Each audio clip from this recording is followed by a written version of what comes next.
बिस्मिल्लाहिर्रहमानिर्रहीम बिस्मिल्लाहिर्रहमानिर्रहीम।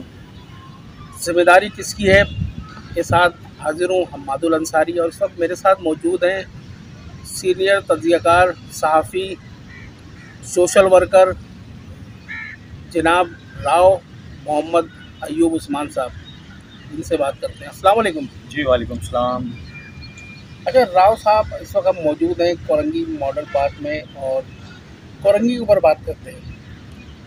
कोरंगी अगर हम क्रॉसिंग से चलते हैं तो आप देखेंगे कि जगह जगह पर इंक्रूजमेंट हुई है, ठेलों की शक्ल में, पथारों की शक्ल में, मुख्तलिफ़ किस्म की दुकानें बनी हुई हैं। तो आप किसे समझते हैं, कौन ज़िम्मेदार है इसका, कौन लेगा इसकी ज़िम्मेदारी कि ये हमारी वजह से लगे हुए हैं? देखें, अभी अभी आपने कहा कि ज़िम्मेदारी किसकी है, कोरंगी का ज़िम्मेदार कौन? तो मैं तो कहता हूँ कि कोरंगी का वारिस कौन है। जब आप कोरंगी में रहने वालों को ओन नहीं करेंगे, आप कोरंगी को बिल्कुल यारो मददगार छोड़ देंगे, और यहाँ पर एडमिनिस्ट्रेशन के लिए वो लोग आ जाएंगे जो ना कोरंगी को जानते, ना पहचानते, ना यहाँ पर उनका कोई स्टेक है। तो वो किस सूरत में यहाँ पर काम करेंगे?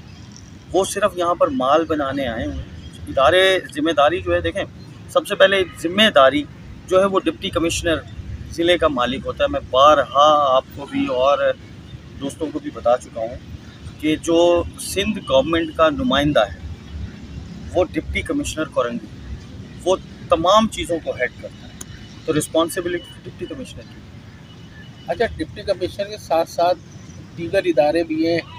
टीएमसी कोरंगी इंक्रूजमेंट इदारा बहुत फ़ाल है। केएमसी इंक्रूजमेंट का कोरंगी का जो ऑफिस है, उनके एहलकार हैं वो बहुत ज़्यादा एक्टिव है। तो इनकी ज़िम्मेदारी बनती है कि इंक्रूजमेंट हटाई जाए, या इन्हें नज़र नहीं आती, या ये अपने ऑफिस में बैठे होते हैं कि ऑफिस से बाहर निकलना ये गवारा नहीं कर रहे हैं, तभी ये इंक्रूजमेंट हुई है। मेरे कमो बेश अंदाजे के मुताबिक कोरंगी क्रॉसिंग से कोरंगी 5 तक जहाँ हम इस वक्त मौजूद हैं, यहाँ तक कम से कम भी 15 से 2000 पथारे लगे हुए हैं, जिनसे देखने में ये आया हुआ है। ज़राए भी बताते हैं कि इनसे बाकायदा रोज़ के पैसे लिए जा रहे हैं। वो पैसे कहाँ जा रहे हैं, कौन लोग हैं ये, इस पर कुछ रोशनी डालें। देखिए, सबसे पहले तो किराया देने वाले, और यानी कि देने वाले जो हैं वो किराएदार हैं, और लेने वाले इस सड़क के और इस फुटपाथ के और इस इलाके के मालिक। देखने में तो यही जाहिर होगा ना कि ये मालिक हैं यहाँ के, जो यहाँ रहते नहीं, जिनके बच्चे यहाँ पढ़ते नहीं, जिनको पीने का पानी मिलता नहीं, तो वो यहाँ से बस पैसे ही जमा करने आए हैं। कोरंगी क्रॉसिंग की आपने बात की, मैं बारहा कहता हूँ कि कोरंगी क्रॉसिंग से आप स्टार्ट लें, अब वहाँ पे आपको ठेलों का बाज़ार नज़र आएगा। मेन क्रॉसिंग आप अटक पेट्रोल पंप से स्टार्ट हों और नासिर जंप तक आए, आपको आपके दाएं बाएं इंडस हॉस्पिटल के बाहर आपको दुकानों का हजूम नज़र आएगा। आपको अमन टावर्स के सामने उसके दाएं बाएं एक बाज़ार की कैफियत है जो 24 घंटे ऑन होता है। और शुमी किस्मत कोरंगी वालों की ये कि एक इतना सा पुल बनाकर, और जो पुल बना दिया गया वो पीएफ बेस जाने वालों के लिए बना दिया। कोरंगी आने वालों का तो रास्ता ही बहुत छोटा कर दिया इन्होंने, और उसमें भी आधे आधे ठेले पतारे खड़े हो गए। आपकी कोरंगी की एंट्रेंस ही बंद कर दी गई, अब वहाँ पर ट्रैफिक जैम। उसके बाद आप वहाँ से चलते आ जाए, लेफ्ट पे कभी एक खूबसूरत हॉल हुआ करते थे, मैरिज हॉल्स। अरसा दराज से हम छोटे छोटे होते थे जबकि वो हॉल्स बने हुए, पता नहीं क्यों उनको भी तोड़ दिया गया।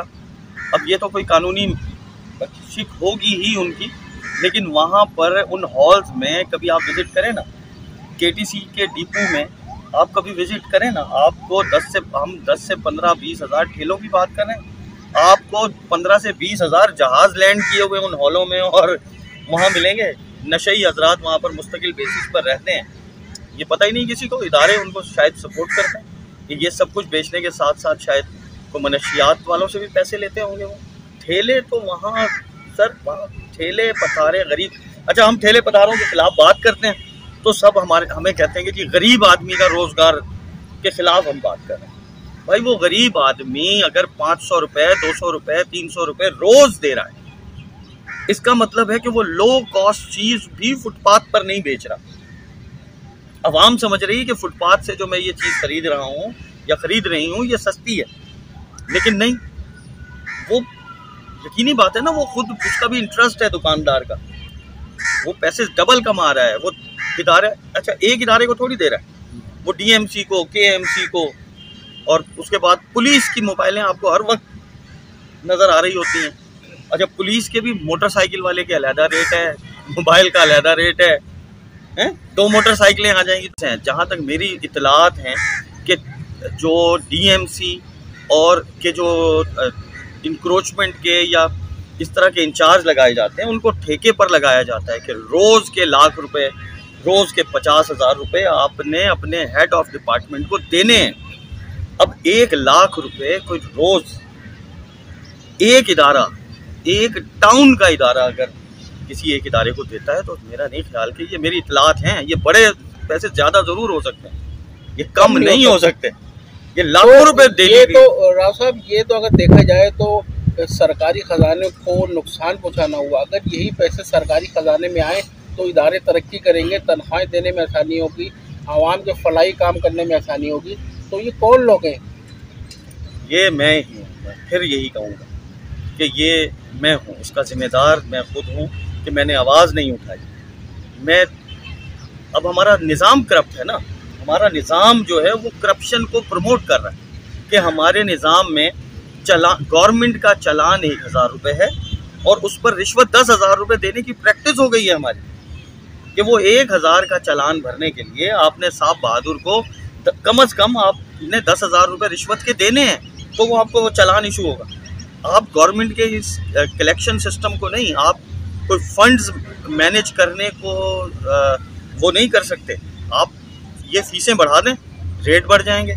अगर ये 3 महीने की रिश्वत deputy commissioner, administrator, SSP, KMC, ये 3 महीने की रिश्वत डिस्ट्रिक्ट कोरंगी पे लगा दें तो डिस्ट्रिक्ट कोरंगी के हालात बदल सकते हैं। तो ये तो बड़ा ही अलमिया है कि जो रिश्वत के पैसे हैं वो ज़ाती जेब में जा रहे हैं और जो सरकार का ख़जाना है वो सरकार के ख़जाने तक भी नहीं पहुंच पा रहा। जो चालान का आपने तस्करा करा, मुझे तो ऐसा महसूस होता है कि चालान बनने की ज़रूरत ही महसूस नहीं जाती, रिश्वत देके काम ऐसे ही है। जैसा कि कोरंगी क्रॉसिंग में अगर हम विज़िट कर रहे हैं तो हम ये देखने में आता है हमें कि वहाँ पर कमोबेश 800 पथारे ठेले लगे हुए हैं कम से कम। और वहीं दुकानदार और ठेलों से हमारी जो बातचीत हुई, उन्होंने बताया कि हम 200 से 250 रुपया पर डे दे रहे हैं। अगर यही कौमी ख़जाने में जमा हो जाए या कोई ऐसा कानून बना दिया जाए कि इन्हें मुस्तकिल बुनियादों पर चालान भरवा दिया जाए, उनसे टैक्स वसूली की जाए, तो कुछ बेहतरी आएगी इदारों में।